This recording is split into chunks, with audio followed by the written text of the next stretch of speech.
बीच में आएगी। हलाल हराम मेरा भाई, क्रिप्टो हलाल है या हराम? जो हराम बोले उससे पहले बोलना है टर्की बिटकॉइन ऑफिस। बोल रहे टर्की मुस्लिम मुल्क है, इसमें ये सारे ऑफिस क्यों खुले हुए, इसके मौलानों ने क्यों ओके कर दिया? पहली चीज, सऊदिया ने क्यों कर दिया, बाकी दुनिया के मुल्कों ने क्यों कर दिया? ईरान बिटकॉइन में सबसे आगे है अभी इस वक्त। ईरान ने, ये देखें लिखा आ रहा है ईरान बिटकॉइन माइनिंग मशीन, ये देखें क्या लिखा है, Iran is trying to make crypto mining a source of income for the state. तो मेरे भाई, कोई शिया हो, सुन्नी हो, वहाबी हो, बरेलवी हो, देवबंदी हो, कोई भी हो, आपका सवाल अपने मौलाना साहब से ये होना चाहिए कि ईरान, सऊदिया, टर्की, दुनिया के किसी भी मौलाना को टेक्नोलॉजी हराम नहीं लग रही, आपको हराम कैसे लगी? समझ गए? और ये सूद फ्री निजाम है, उनसे बोलना ये जो बैंक है ये सूदी निजाम चला रहे हैं, तो तुम लोगों को बैंक के खिलाफ लड़ना चाहिए या बिटकॉइन के खिलाफ लड़ना चाहिए? बिटकॉइन की वजह से तो मैं खुद बैंक बन गया, तो मैं सूद पे काम ही नहीं कर रहा। बैंक तो सुबह शाम सूद दे रहा है, तो तुम्हें सूद के खिलाफ लड़ना चाहिए या तुम्हें, अच्छा कहते हैं बड़ी, मैं आपको जिनकी रोशनी में हम इसको, आप गौर से सुन रहे हैं भाई, ये नोट बना लो, वो मना ही करते हैं कि अब ये जायज नहीं है, कह रहे हैं मेरे पास ऐसे दलाइल हैं जिससे कंफर्म होता है कि जायज नहीं। ओके ओके, अब आपने जरा गौर करनी है बात को, ठीक है? इसी कई वजूहात हैं, तो ये कि हिस्सी वजूद नहीं रखती है ये, अगरचे इसकी ये हकीकतन एक ये मौजूदगी इसकी है, इसका इनकार नहीं है, लेकिन हिस्सी वजूद नहीं है। और हमारी शरीयत ये कहती है जब तक फिजिकली तौर पे किसी शय का वजूद ना हो, बाकायदा वो हमारे कब्जे में ना आए, हम उसकी सेल परचेज नहीं कर सकते हैं। इस बुनियाद की वजह से हम इसको ये बुनियादी चीज़ है जिसको मना करते हैं। अब आप देखें, इन्होंने कहा है कि इसका हिस्सी वजूद नहीं है जिसका हमारे पास कब्जा ना हो। आपका सवाल ये होना चाहिए, जैज के इजी लोड का भी हमारे हाथ में तो नहीं होता, वेब डोमेन जो जब ये हटेगा उस वक्त करूंगा, ये तो ऐसे ही लगेगा ना। जो इस पे जो आप वेबसाइट बनाते हैं अपनी, उसके भी नहीं होता हिस्सी वजूद। और ये इन्होंने फरमाया कि कब्जा नहीं होता। भाई वॉलेट हमारे हाथ में है, हम अपने हाथ में इस्तेमाल कर रहे हैं, हमारे पास कब्जा नहीं तो और किसके पास कब्जा है उसका? हिस्सी वजूद क्या मतलब? अब आपके पास जो इंटरनेट है, इंटरनेट का भी हिस्सी वजूद नहीं है। इंटरनेट कहां पर, क्या फिजिकली कहीं प्रॉपर्टी होती है उसकी?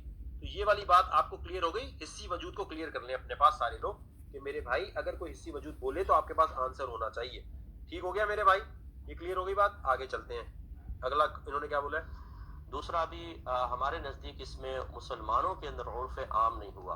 उर्फ आम का मतलब ये होता है कि किसी भी काम को अवाम व खवास अच्छा समझकर इख्तियार कर लें, उसको कहते हैं ये उर्फ हो गया, उर्फ राइज हो गया, उर्फ आम नहीं हुआ।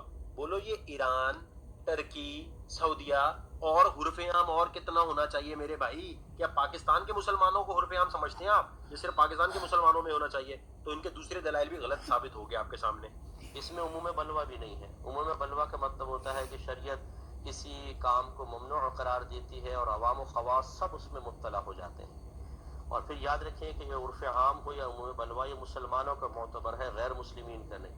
बहुत से लोग इसके ऊपर ये दलीलें दे रहे हैं कि जी फुला मुल्क के अंदर जायज़ हो गया, ATM मशीनें लग गई हैं, फुलान इदारे इसके ज़रिए लेन देन कर रहे हैं, वो उसका हमारा क्या ताल्लुक? अगर वो गैर मुस्लिम है तो वो हमारे लिए शरई दलील नहीं है।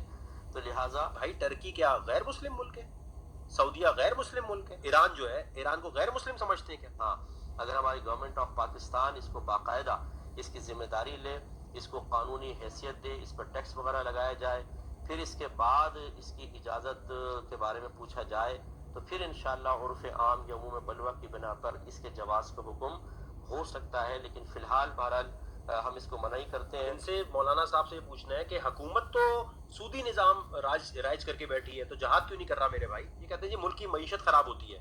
ईरान ये क्या कर रहा है मेरे भाई? इनको शायद माइनिंग का पता है। ईरान पागल है जो दुनिया की सारी मशीनें लगा के बैठ गया। आपने बोलना ये ईरान मुसलमान मुल्क ही है ना, या इसको आपको जो और समझते हैं? टेक्नोलॉजी कभी हलाल हराम नहीं होती, उसका इस्तेमाल हलाल और हराम होता है। क्रिप्टो करेंसी है क्या? बेसिकली एक चीज ध्यान में रखना भाईजान, ये देख रहे हैं आप, जो बॉडी बनती है ये पहले दिन जिम जाने से नहीं बन जाती। क्रिप्टो करेंसी जो है ना, वो दिमाग की एक्सरसाइज पहले करनी पड़ती है। ये जो माइंड है ना, माइंड, जब तक आप अपने दिमाग को समझे, आप अपने दिमाग को एक ऐसी दुनिया में लेके जा रहे हैं जिसमें संभालना खुद है, क्योंकि गवर्नमेंट की गारंटी नहीं है, FIA पैसे वापस नहीं ला सकता। इसी तरह ये जो स्कैम होंगे, तो दिमाग को आहिस्ता आहिस्ता ट्रेनिंग देनी है।